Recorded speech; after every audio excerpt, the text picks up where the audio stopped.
Welkom terug by die groot ontbyt. Ons is selfs môre met Johan Borchets. Hy is die welvaartbestuurder by PSG Wealth Pretoria Oos. Ons praat 'n bietjie oor direkte aandele en dies meer. Goeiemôre Johan. Môre julle, is lekker om hier te wees. Altyd heerlik om jou te gesels Johan. Daar is nou maar 'n plek waar ons moet begin. As ons so begin, soos ons nou begin, en dan begin ons by wat hierdie week gebeur in die markte. Ja, ek meen dit was eintlik nie 'n slegte week gewees nie. Gister was ons plaaslike beurs so net so oor 0,5% beter gewees, veral gedryf deur goudaandele en platinum aandele. Verlede week in Amerika bietjie swakker ekonomiese data as verwag. Dit skep toe die verwagting dat rentekoerse nie gaan styg nie. En daar styg die S&P 500 verlede donderdag tot 'n algehele hoogtepunt. Ja. So dit was eintlik baie goed geweest, maar ek dink die een ding wat ons wel moet uitlig wat baie sleg en hartseer is ons werkloosheidssyfer wat weer gestyg het, nê. En ek dink nie 'n mens besef altyd, jy weet, regtig hoe sleg is dit nie. Jy weet, en ek het sê altyd vir mense, ek kan amper nie dink hoe voel dit vir iemand om nie 'n werk te hê nie. Ja. Om in die oggend op te staan en jy weet nie waarheen om te gaan nie, jy weet nie hoe jy jou goed gaan betaal nie. Jy weet, en dis rarig, ek hoop ons kan dit aanspreek, dat daai syfer begin afkom, dat ons daai opwaartse tendens kan breek. Ja. Maar ons wil nou vandag bietjie gesels oor geleenthede in direkte aandele en dan spesifiek wat julle noem een van die mees ikoniese buitelandse aandele genaamd Berkshire Hathaway. Ja, Berkshire Hathaway, ja, dis 'n maatskappy wat ons baie van hou.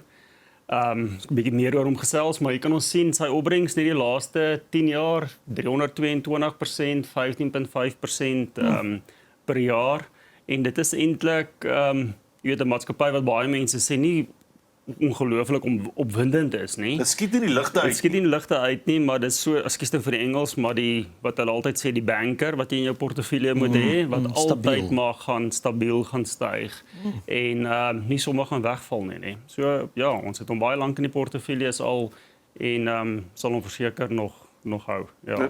Oom Warren se maatskappy. Yes. Hoe lank, jy sê julle het hom lank in die portefeulje. Wanneer het julle begin aandele koop in Berkshire? Ja, Berkshire was eintlik die eerste maatskappy wat ons vir kliënte gekoop het toe ons begin direkte buitelandse aandele gekoop het. My. Ja, so dis die eerste buitelandse aandeel wat ons gekoop het, hier 2007, Iemand was 2008. Ja, nee ons. Van die begin af. So dit het baie goed uitgewerk en net om dit bietjie in perspektief te sit. In begin van 2008, toe was die rand nog R6.83 teenoor die dollar gewees. Wat? R6.83, nou so kan jy dit sê? glo nie? Toe kon jy nog 'n klas A aandeel koop vir so R928.000, nê? Vandag is hy so R12.3 miljoen werd. Ja. So dit is nie 'n slegte opbrengs ook oor die tydperk nie, nê. Hoorie, nou vertel vir ons net 'n bietjie wie of wat is dit dan nou? Ja, ek dink Pierre het dit aangeraak. Ek dink Berkshire Hathaway is sinoniem met die twee stigters, Warren Buffett en Charlie Munger.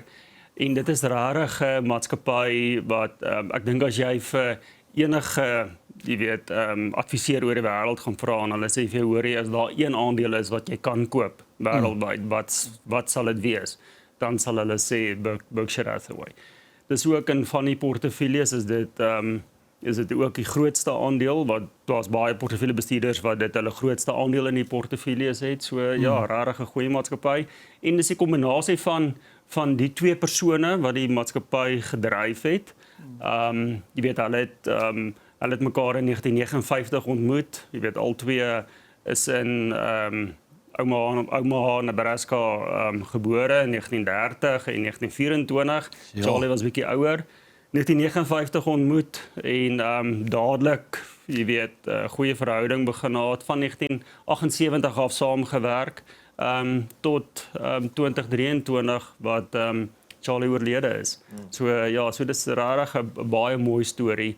Dis amper, jy weet, as 'n mens dit nou bietjie kan vergelyk, amper met Suid-Afrika se Rembrandt, die goed wat daar uitgekom het ook. Jy weet dieselfde tipe storie. Ja, amper 'n nalatenskapmaatskappy, Ja. so hulle sê 'n legacy company. Ja, Dit hou net aan en aan. Ja. Dit het alles begin natuurlik soos jy sê by Warren en Charlie. Ja. Maar na Charlie se afsterwe was daar so 'n bietjie onsekerheid of nie? Ja, ek dink hulle het daarom oor tyd het hulle baie geïnvesteer ook in goeie bestuur van die maatskappye, van die onderliggende maatskappye. Ja. So hulle het 'n ongelooflike sterk bestuurspan wat nou jy weet die leiersels verder vat. So nee, so ek dink nie daarso is te veel bekommernisse wat bestuur spesifiek aanbetref. Soos jy sê, hulle het mooi versprei tussen 'n klomp ongelooflike maatskappye. Hoe lyk dit dan as 'n mens 'n hoë kwaliteit portefeulje nodig het? Is dit ook 'n verspreiding? Ja, ek dink as 'n mens na hulle goed kyk, weet ons het nou maar 'n paar van die maatskappye wat hulle belange in het, Alphabet en Apple, jy weet een ook sekerlik twee van die jy weet van die bekendste maatskappye in die wêreld wat hulle groot belange inhou. En dan ook American Express, een van die ander maatskappye, Coca-Cola het hulle belang in.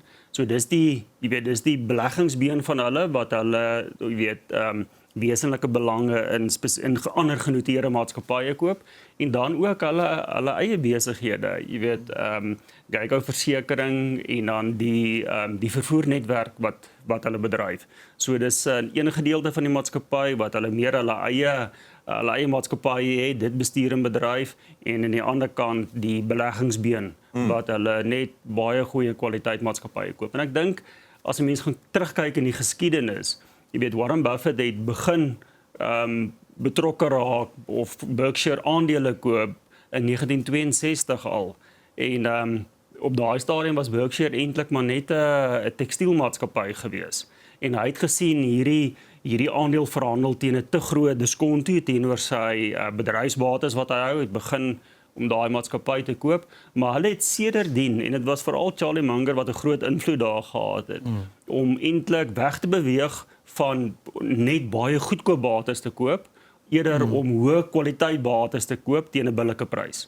So hulle portefeulje is regtig as mense gaan kyk regtig baie hoë kwaliteit bates wat hulle in die Dis iets wat jy portefeulje sou sê het, ja. konservatiewe benadering is? Definitief, ja. En as mense ook gaan kyk hoe hulle balansstaat bestuur, die maatskappy bestuur, baie konservatief eintlik en partykeer kry hulle kritiek dat dit te konservatief is, Ja. maar ja, hulle word baie bestuur.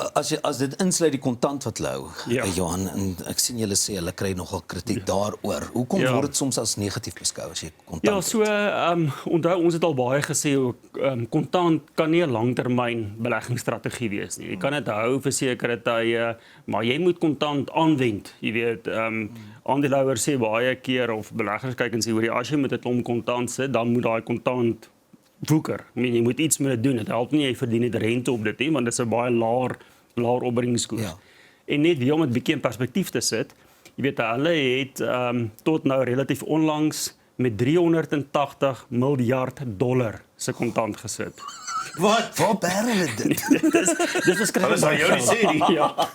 So hulle het nou die laaste kwartaal het hulle daarom netto 4%, net so oor die 4% van dit aangewend.